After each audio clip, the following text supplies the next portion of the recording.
for ADHD women, we've grown up in a world where we've not really felt that we belong. We've had the feedback, oh, you're only going to be average at doing something. And we're living in a world right now which is all about overachievement. And if you're not living up to that standard, you start to feel that you're falling short of it. And I think that's why a lot of us feel that we're not enough. Imagine having a bottle of soda and we shake it up. If you get a screw top, you can release a bit of the gas off and the little bubbles float on top, and you've got what I call a happy-ish but slight excitement nervous system. Or you just take it off really quickly and it just overspills. With that nervous system, because if we're struggling with that sense of belonging and connection and safety, we might also go into collapse and withdrawal. So we won't pull ourselves into things. We turn up but no one's really there. We withdraw. So you might see those two types of behaviours happening, the kind of ADHD nervous system at work. If you've got this nervous system that is so ready to explode, how does one soothe a nervous system like that? Well, there's loads of different things you can do. One of the first things is to just... Loyal listeners and viewers, I can't thank you enough for tuning in to ADHD Chatter, where we ask world-leading ADHD experts the hard questions to give you access to the most cutting-edge information on the topic.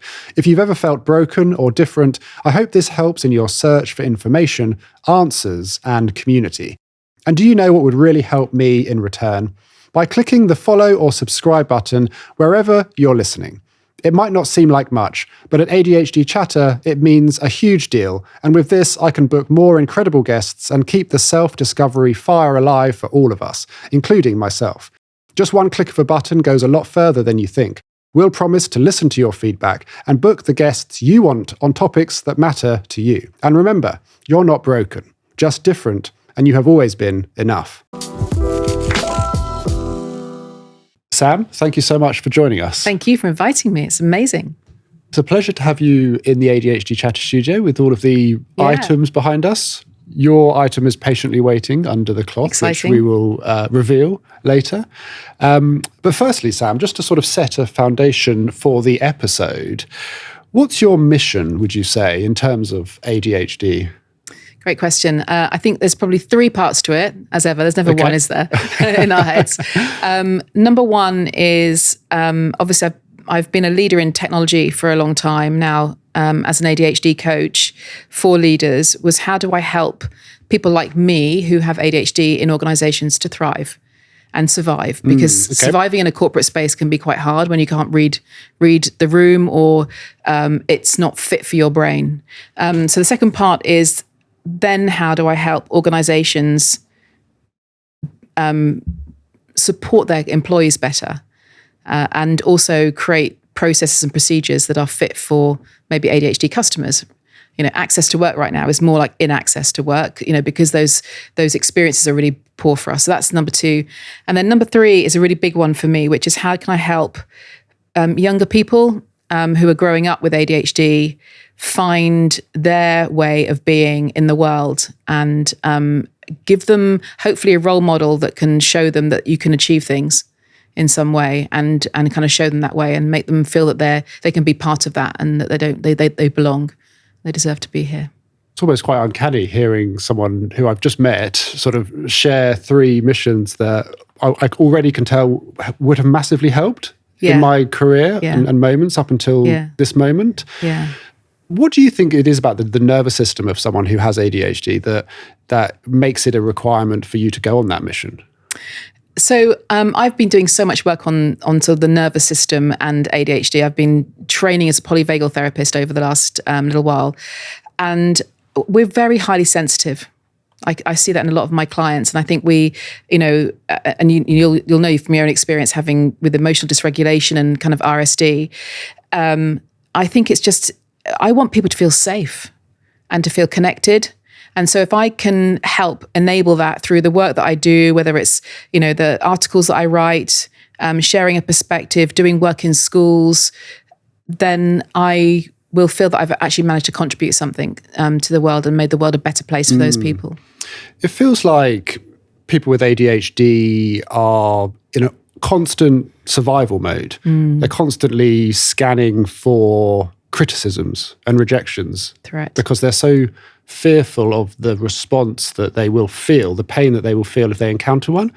So they're constantly on alert, constantly wide-eyed, and it's the actions that they take that make it possible to avoid encountering one that can do a lot of damage. The people-pleasing, the perfectionism, the overworking, all of these things that we're consciously sometimes or subconsciously most of the time probably doing in order to protect ourselves from that horrendous feeling of RSD. Having a nervous system that is in survival mode all the time, what consequences, what are the risks of that if someone leaves their safe space and they go out into the world? Well, I mean, the first thing I'd say is that actually the risk is greater to themselves. So when we're in high alert, the cortisol spike we get creates an inflammatory response in the body.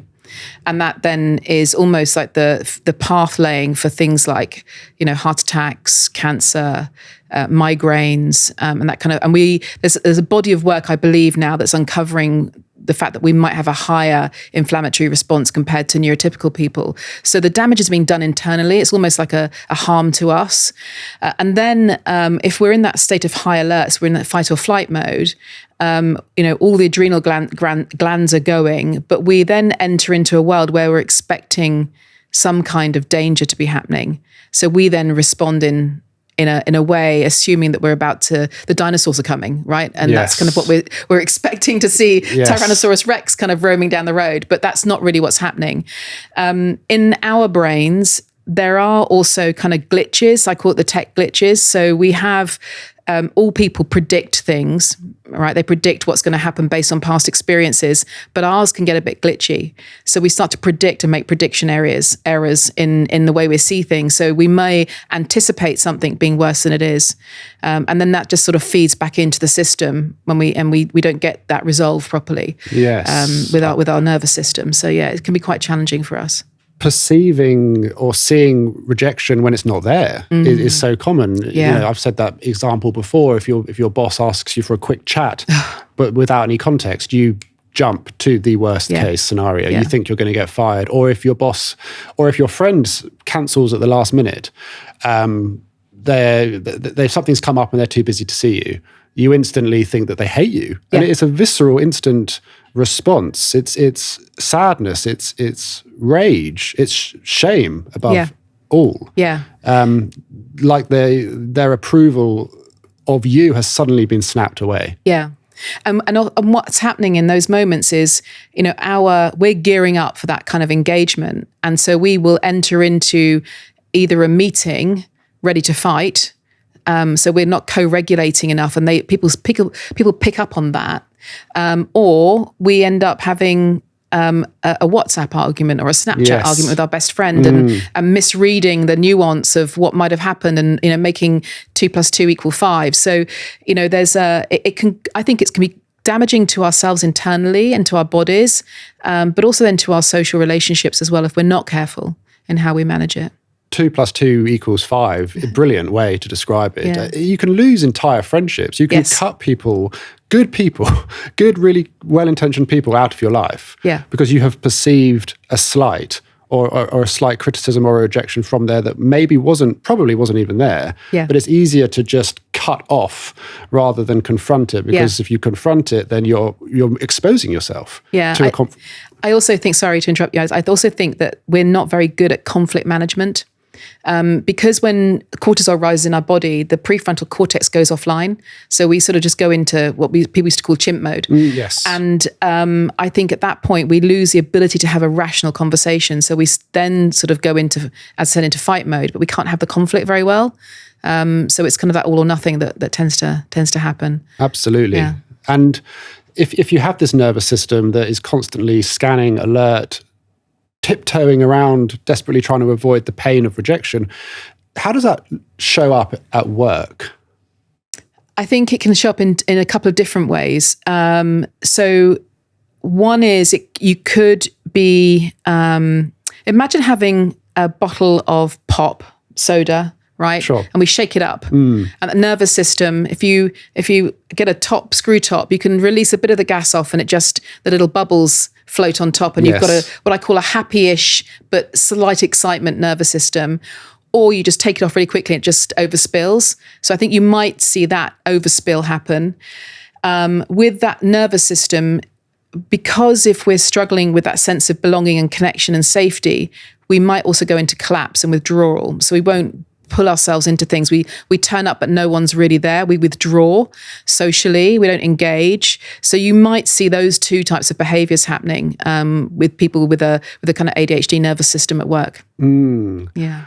Brilliant analogy. It's perfect description. It's people don't see it as well. It's the build up sometimes of the stress, and it can be the little comment that snaps the bottle top off completely. And you explode, but no one else sees that. So someone then calls you, all right, Dr. Jekyll and Mr. Hyde, you were fine a minute ago and now you've just exploded, because no one sees that invisible build-up, but you're aware of it. Yeah, and it could be, so many things will have built up over the time. So, you may have been late in the morning, you've forgotten something, had to go back to the house, you may have had a row with somebody. All of this stuff is happening underneath the surface.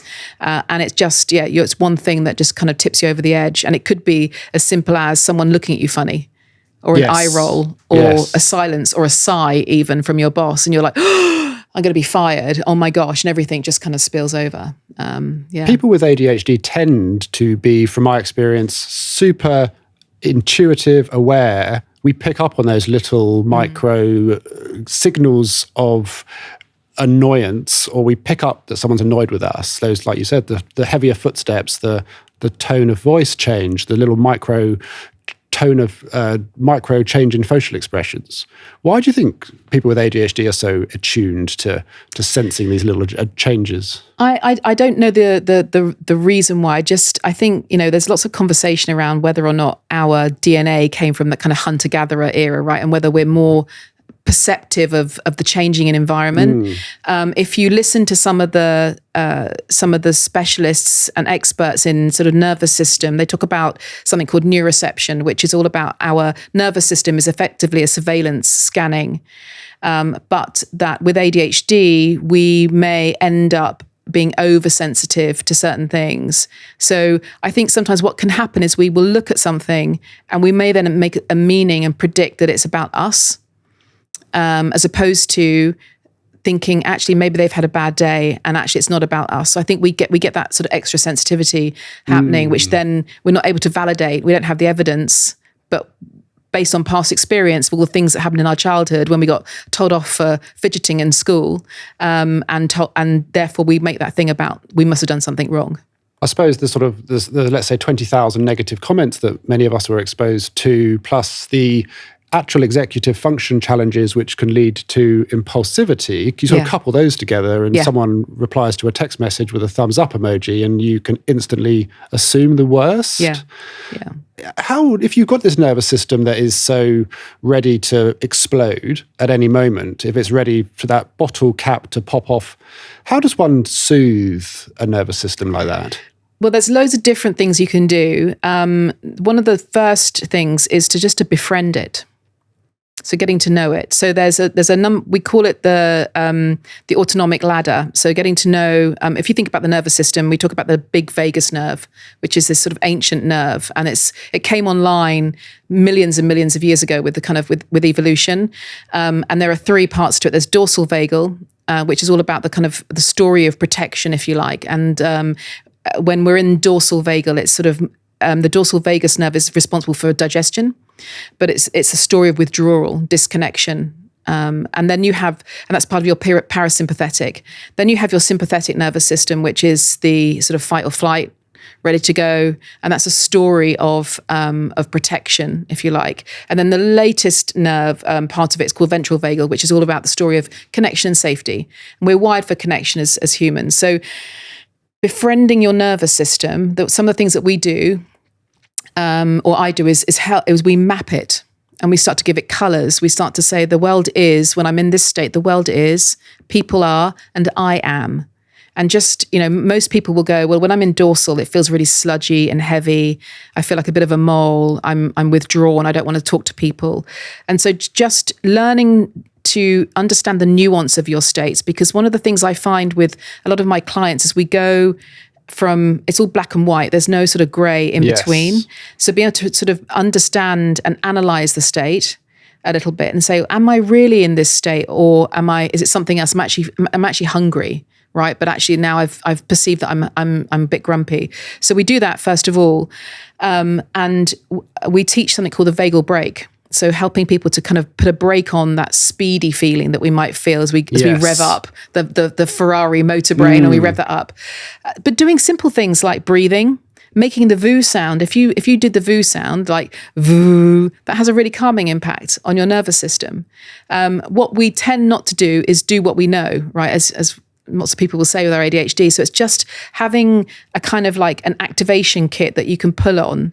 And go, okay, in my notes app, what are the things I could do if I'm feeling this way? And start to kind of play around with those things and see what works for you in some way. But there are loads of things we can do somatically. I always say that having ADHD is a bit like being a bobblehead. Yes. Everything is like, have this big head and we're kind of like, everything's up here and we don't lean into our felt sense and into our bodies enough. And once you get into your body, you can start to calm yourself down a little bit. So it's what's that sound? VOO. So practice it now. Okay. So put your hand on your chest and just close your eyes for me for a second and just go VOO.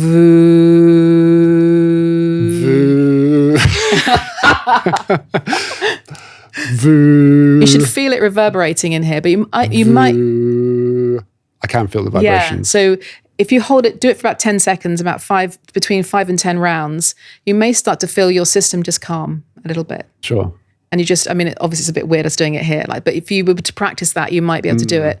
I teach my clients havening, which is all about psychosensory, again, just working on delta waves and things. It's all about just trying to intercept the fizz a little bit so that you can just begin to bring yourself into a state of equilibrium, bring the prefrontal cortex back online so that we're not into reaction mode. We're into, actually, I can take the right action as opposed to a reaction. Well, that's my train journey home. So you're going to be VOOing all the way down to Brighton. Yeah. There's going to be some big thing on Southeast News, isn't there, tonight? Yeah, so interesting. If someone's listening and they find this fascinating, but they're also aware that something they might do to protect themselves from activating and sort of triggering this horrible thing called RSD, we're all aware of people pleasing, and I think it's there's some obvious examples of people pleasing. For example, you could say yes to a party that you don't really want to go to. But I think some more subtle ways that I people please that I've become more aware of is little things. For example, if I'm walking past someone when I'm walking my dog, and sort of do a closed mouth smile, one of the types of smiles where the teeth don't show, and if they don't smile back, then it can really derail me, and I feel like they literally hate me. What do you think are some more subtle ways people pleasing might show up in someone's life that they might not even be aware of? So people pleasing is a really interesting spectrum, because the thing that you were talking about there is actually your need and wanting to connect. That's sort of, I know there's a bit of a British thing here as well, which is hello, yes. How's your day? Just sort of smile. But there's also that the desire to want to connect. But at the other end of the spectrum, people pleasing is about performance and identity creation. So I will show you a version of me, even though I don't know I'm doing it, in order for you to accept me in some way, that you don't reject me. So those are the subtle things I find with certain people where they're not always authentically them. They don't realize they're doing it because they're trying to be accepted and fit into some kind of a social box, if you like, particularly in the workplace.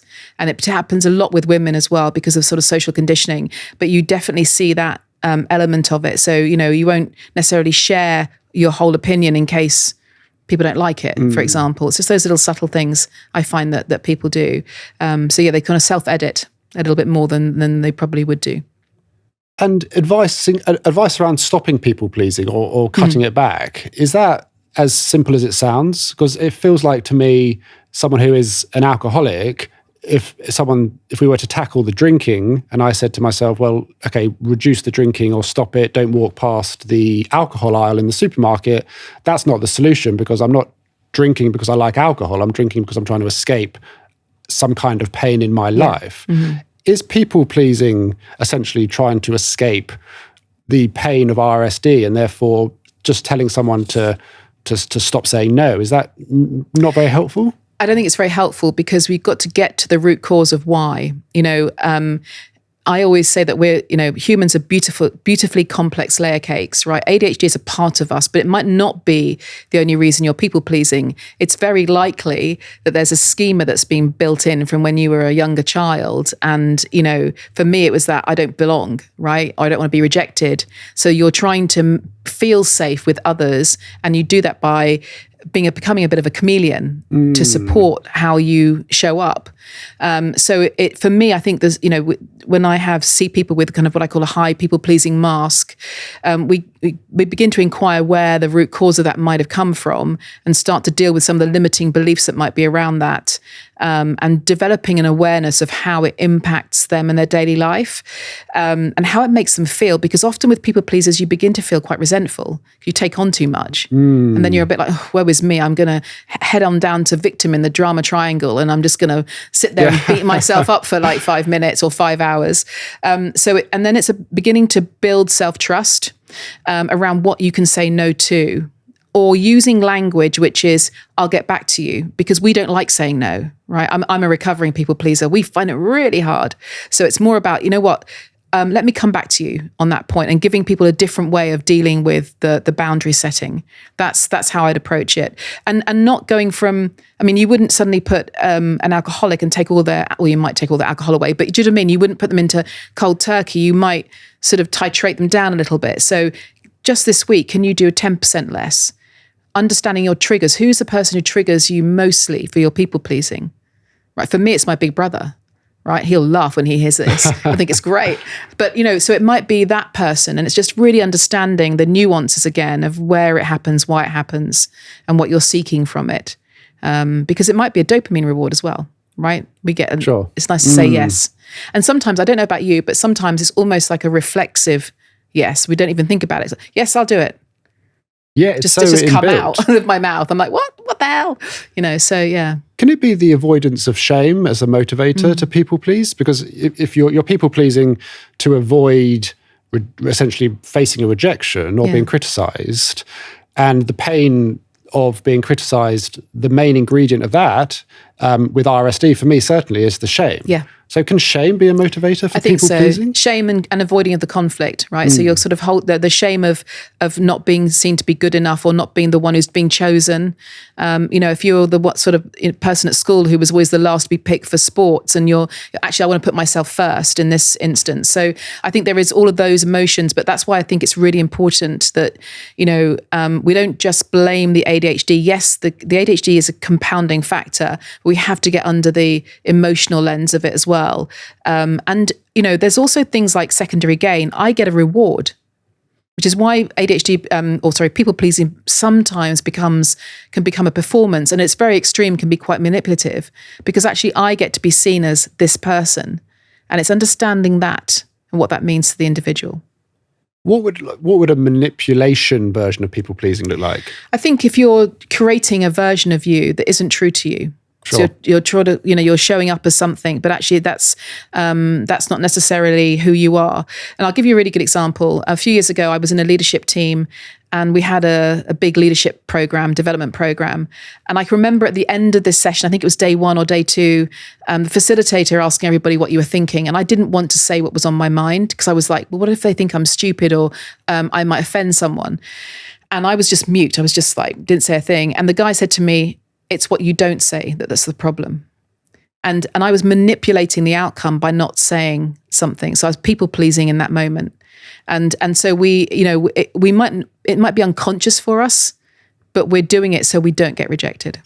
A quick word from our sponsor with a riddle. Can you guess the answer? Only 1 in 20 people can. What has 2 eyes, is smaller than a fingernail, lives inside your phone, and improves every element of your life, and helps you remember all those social plans you made because you didn't know how to say no? Well, it's Tiimo app, of course. And I'd be lost without it. Literally, I'd never had made it to the studio. Tiimo app has organised me in a way no amount of notebooks ever could, and it's improving, evolving with your needs. It's the ultimate co-planner, checking in on you to see what you want help with and what chores you need to accomplish and check off your list. Here's why Tiimo is different. It's designed by neurodiverse brains for neurodiverse brains. And you can tell it's built to adapt to your neurodiverse way of thinking and be flexible to your way of planning. And now it's even more simple with the AI Co-Planner. Tiimo offers an incredible conversational intelligence service, making it even easier to use. A simple voice prompt when you have to plan something or a task pops into your mind, and the new AI planning assistant hears it and smoothly transcribes it into an easily digestible list of instructions to guide you through life, really. Tiimo is here to help you simplify planning, build focus, and make life happen. No more decision paralysis. The new AI planning assistant makes it so quick and easy to insert information you can do it before you've forgotten or been distracted. Give it a go and use the link in my bio for 30% off. Just a note though, this code is only applicable on the web browser, not the smartphone. One last riddle. What can you find in a drawer, fits inside your hand, but belongs inside a bin for all of eternity? Correct. It's big spoons. They really are the devil's shovel, or Satan's scoop. The only thing they're good for is whacking a slow talker over the head with. Anyway, back to the episode. And this constant action in order to avoid rejection, can that lead to emotional exhaustion?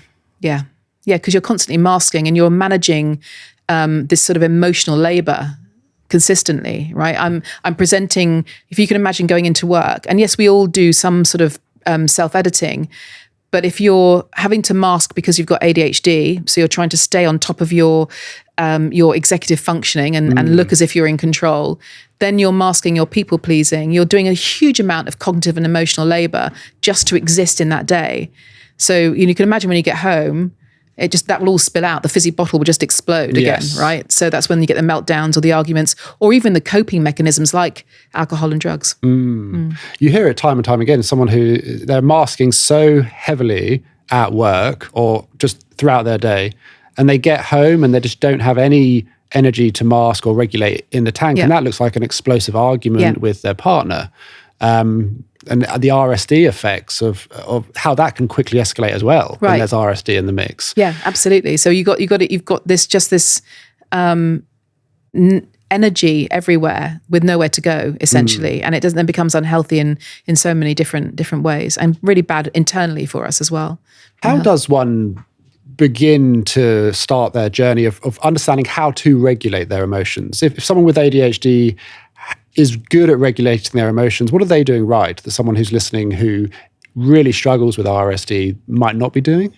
I think it's, so I wouldn't like to call them right or wrong, because I think there's, obviously our ADHD is, we have so many different sort of levels of it, if you like, and scales of it. But I do think that there's a couple of things, and I know you've spoken about this before, about the deep awareness, deep self-awareness that's important to acceptance on our journey of ADHD. So I think that the awareness of what is the state, my normal state of being in my nervous system, right? Mine is, for example, I would call it high sympathetic, where I'm a bit of a bubbly up here. Some people might be in a bit of a more withdrawn, that might be their natural state they like to be in. So understanding that, learning then that to try to bring online the strategies like pause, just using things like, okay, I'm not going to respond in this moment, understanding, and this happens a lot, and I'm sure you may have experienced it, when we're in the workplace and you're going into a meeting and you've got quite a tricky individual that you've got to go and deal with, and already the system's revved up and you're like, oh, this could go, last time he shouted at me, brain's predicted. Therefore, my mind's gone there already that he's going to shout at me again. Even though last time actually he had an argument with his wife, this time he's quite happy. Right, yes. Still got someone in my mind. I've got 3 or 4 people in mind. So it's about understanding the sort of triggers for it. And again, that comes down to that deep self-awareness. It might be as well, if you've got a good work ally who can sort of give you the gentle, you kick under the table or message you, are you okay, breathe, that type of thing as well before you go in. Do stuff to support your system before you go into those environments. But I think, again, deep self-awareness, having some strategies to support yourself. And the most important thing is self-compassion. Don't beat yourself up if it's fizzed over, because otherwise we just get into a shame spiral that we don't deserve to be in. We're going to talk a little bit about ADHD in women specifically. And in fact, 85% of the listeners and viewers of this podcast are female. What do you think are the key characteristics that might differentiate a neurotypical woman from an ADHD woman? Oh gosh, there could be so many. I think from what I see and from my own experience, I think RSD is a big one. Sort of emotional dysregulation. Now, the irony is lots of women get accused of being too emotional in the workplace. You know, that's sort of a stereotype, if you like, that often comes up. But I think there's that. I often see women with ADHD who will be people pleasers and perfectionists. So you see this sort of overdrive and sense to kind of overachieve, which then ends up with kind of overwhelm and burnout an awful lot. So definitely, I think those are the sort of bigger characteristics. You know, I often see people with ADHD, some people will be brilliantly organized because they see that as a way of controlling everything in their lives. So they'll do everything to the nth degree, yes, and they'll have the spreadsheets and the to-do list. That's not me. Or they'll be wildly chaotic. And you'll see this kind of real sort of peaks and troughs of behavior where there'll be a, superstar, rock star getting all the bonuses one year and then not the next. So you tend to see sometimes that inconsistency with them more so than you would with someone who's neurotypical. Right. Okay. And the perfectionism and overworking, is that, would you say, an effort to avoid RSD? I think yes. I think there's a, the kind of loop we go into, which is I'm not good enough, I'm about to get found out. So that imposter syndrome, or I'm going to get fired, which often is that the wake up in the day, I'm going to get fired today. So they end up in a loop of scarcity mindset and then going into, I've got to go and overwork and take on everything. I definitely see that. There are some things I think that, because we can have quite addictive personalities, we can enjoy working. I was a workaholic. I loved working. And if I get a role or I got a project, then I'd be hyper-focused, kind of all in. And then you couldn't suck me out at all. So you get that happening, which can be a benefit to an organization if they can learn to manage it. But I do think there's that sense of, I was constantly worried I was about to get fired. Even when I won a massive award at Microsoft and I ended up walking on stage with Flow Rider playing in Atlanta, I was like, I'm going to get fired tomorrow. I'm going to lose my job. So you just end up in overwork mode. Yeah. Can imposter syndrome and RSD compound each other? Can you, if you're in the workplace and your boss does give you praise, can you almost reject that praise? I think so. Can it be like, could the person think, wait until they find out the real version of me? Yeah. And they don't take in that praise, so they get sort of stuck at this psychological level of self-belief. Yeah, I think there's a couple of things I think happen with us. Our brains are moving so fast often that we won't sit with the recognition or the reward, and we're on to the next thing, because as soon as we've achieved it, it's, well, we're done, we're bored, we want the next new thing. So I do think there's that element going on. I think there's a I don't believe it because I've heard all of my life that I'm a bit chaotic, not good enough, could try harder. So there's all those things that are sort of playing into it. And, we won't settle with it. We won't kind of believe it, which I think then, for a company, it can be a good thing because we will then go and work harder and harder and harder. But actually we end up in a burnout situation if we're not entirely careful. Do you think women in general have a tougher time in the workplace? Yes. Yeah, I've just written a book about that. Like, Enough is Enough. And it's absolutely all of the research. And I was quite shocked at how all of the different levels of discrimination that kind of happen to women. So there's an awful lot of research that talks a bit about the expectations of women, particularly leaders. So we think about leadership as, you've got to be confident, assertive, decision maker.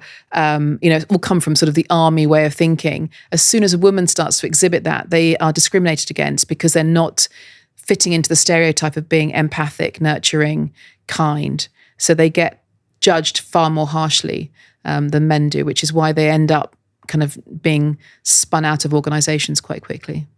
Those expectations that women face in the workplace in today's society, can that make it extra complicated or extra challenging for ADHD women to get on in the workplace? Yeah, I think so. I think there's, one of the challenges I see with a lot of people, whether male and female, but women particularly, is being able to read the sort of political landscape. I call it, we have a bit of a BS detector, right? Yes. We can normally see through the stuff in those places. And if you see someone playing games, you're like, I don't want to play that game. That's not who I am. So there's an awful lot of energy that goes into the game playing. And we're not always good at reading those social cues. So the higher you get in an organization, you have to be a real good politician. And I find that women with ADHD can really struggle.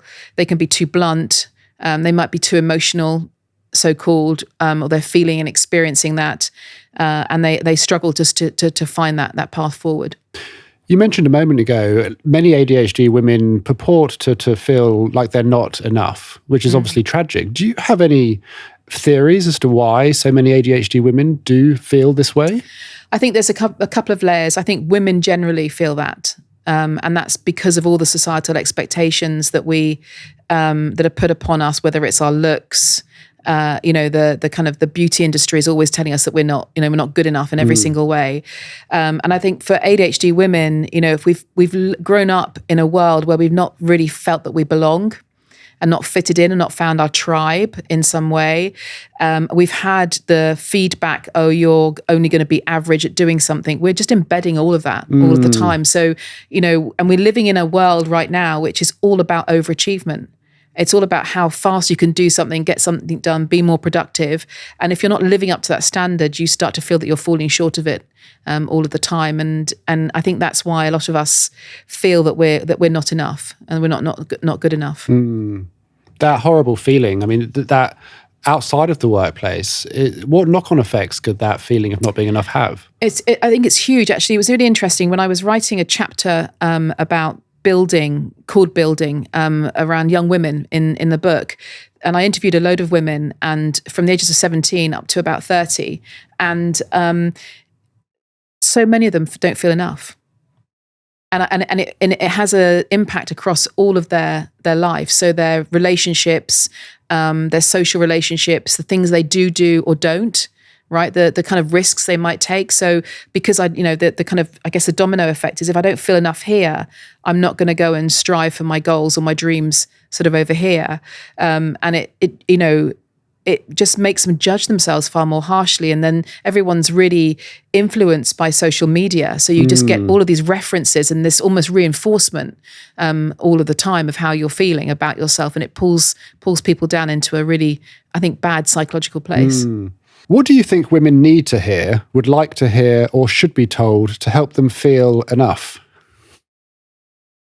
I think they should be told that they are enough. And I think that we need to do more to support women, whether they're neurodivergent or not, in schools to remember their worth and find their worth quite early on in their value. There's so much that's kind of pointed at them that makes them feel that they're not enough because of the way they look or the things that they say. So I think, just really, really help them to feel equal. That's what was a big difference to me when I started to feel that I'm not enough when I was growing up. Over the last few years, it was to see myself as equal. I'm sat here, rather than seeing you as a major podcast, a celebrity, it's like, actually, we're just equal people. And to meet people where they're at and to have that sense of worth in who they are and to value themselves, really to value themselves. And that journey to feeling like you are enough, how important is it to find your tribe or for women to find their sisterhood? Yeah. Sisterhood is really powerful. So often women are pitted against one another. And I think that there's psychologists understand that women need more social connection, or they're better at socially connecting. And they have something called a tend and befriend strategy to do that. I think that where women have ADHD is when I feel I don't belong, or I feel socially awkward or a bit too intense. So I do think it's really important that we can create community for women with ADHD, so they can feel they can unmask and disarm and just be themselves in a space. And then that everything will feel safe to them. And that's when you can get this authentic beauty that comes out of people, and that they want, they can just, fill up with love, really, and support themselves and to grow from that. if someone's listening and they feel like this is brilliant, they want to adopt some of these strategies, but their inability to put boundaries in place to protect their time, which is also finite and precious, is exhausting them, so they don't actually have any energy left to implement some of these ideas. Yeah.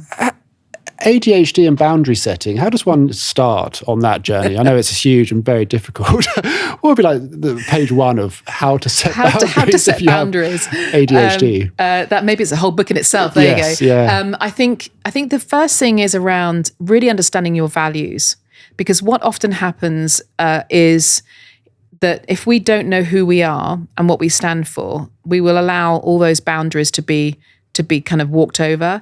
So understanding what's a true value compromise and where you want to set that. And then I think it's about experimenting, sort of turning that up by 10%, because the challenge is when you put boundaries in place, and if you're a people pleaser, you will start to offend people, and you'll soon start to see the people that want to be with you and don't. And you have to be prepared for those outcomes. So I think that, certainly the work that I've done is really understanding who I am and actually what are my values, as opposed to what are the values of my parents or my workplace. One of my values is I hate disrespect. I get really angry when I feel disrespected. It's sort of a visceral response. So I don't surround myself now with people who may disrespect me. And I really make that a boundary. I don't want to put myself in that position. So I think it's starting small, building self-awareness, do some values work. There's a really great, loads of workbooks out there that can help you to define what your values are. Identify when that value was compromised. And if you get that sort of that feeling welling up, that's a values compromise. And then you're like, okay, where are the situations or the people in my life where that tends to get trampled? And how do I then start to put a boundary in place for myself? Which situations do I say no to? I think that becomes really, really important. But it's really hard. Yeah. I'm not going to say it's easy, because none of us have mastered it probably, really. Such a good, particularly for a community, right, that are experts at playing a character called normal, brilliant chameleons, I think the word you used earlier. Chameleon, yeah. We don't often know who we are, or we might be at a stage where we don't. So how can we possibly know what our boundaries are? And listening to those sort of internal, almost knee-jerk responses is a great signal. If RSD... could that get triggered when trying to set a boundary? Because by their very nature, setting a boundary is almost, in that moment, pushing someone away. Yeah. And that could be quite terrifying for someone with RSD. Yeah, there's a real little circle there, isn't there? There's a kind of people pleasing. I don't want to offend somebody. I don't want someone to reject me. And if that's a schema that we've built up, and then I'm putting a boundary in place, which is effectively doing the rejecting, I think it's trying to zoom out a little bit, because we can get very self-centered when in our RSD. It's all about us and how we're feeling. So sort of zooming out a little bit and trying to take a helicopter view of actually what is going on here. What's the bigger picture that I'm looking at? How is this serving me right now or in the future? And trying to look at it from that kind of perspective as well. It's for me, it's all about safety. Am I feeling safe by putting this boundary in place? Is this an important thing for me to go and do? And how does that support the future me? That's the kind of way I try to look at it. Amazing advice. Thank you so much. You're welcome. I'm very excited, Sam, to do the ADHD agony art, which has been waiting behind my... I've got one final question just before we get back to that. To close with, what words of hope and wisdom would you like to impart on the ADHD audience as a final thought? Love yourself. Just love yourself. Honor and love yourself. I think that we get caught up in negativity and self-doubt. And I think if I could give that the power of belief to somebody, whatever age you are, but just to honor, love, and believe in yourself, and you can do it. It's incredible. I think if I think many people, if they could go back and give their younger self some advice, it would be that. Yeah. Because I feel like so many of us don't, or we're made to feel like that we can't. So we mask, we change, and now we know, the comorbidities, the effects on self-esteem are massive. So amazing advice. The sooner people can love themselves, the better. Yeah. the washing machine of woes, Sam. I which love is the washing machine of woes. ADHD. I feel it needs to have a voice. We need a.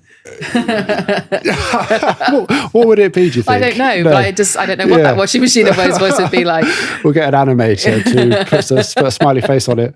It's the washing machine of woes, which is the ADHD agony aunt section. And it's called the washing machine of woes because I always leave my laundry in the machine. So do I. Yes, you could beat me too. I have to run it twice. So good. Chuck a bit of Lenore in there, be fine. Brilliant. To feel less alone. But I have been using the Tiimo app, which is the sponsor of the show. And since I've been using them, not perfect, but getting better. This week, Sam, in the washing machine of woes, somebody has written in and asked, I'm having a hard time at work. In fact, I always do. I never seem to fit in at work, but my exam results were good, so I know I'm bright.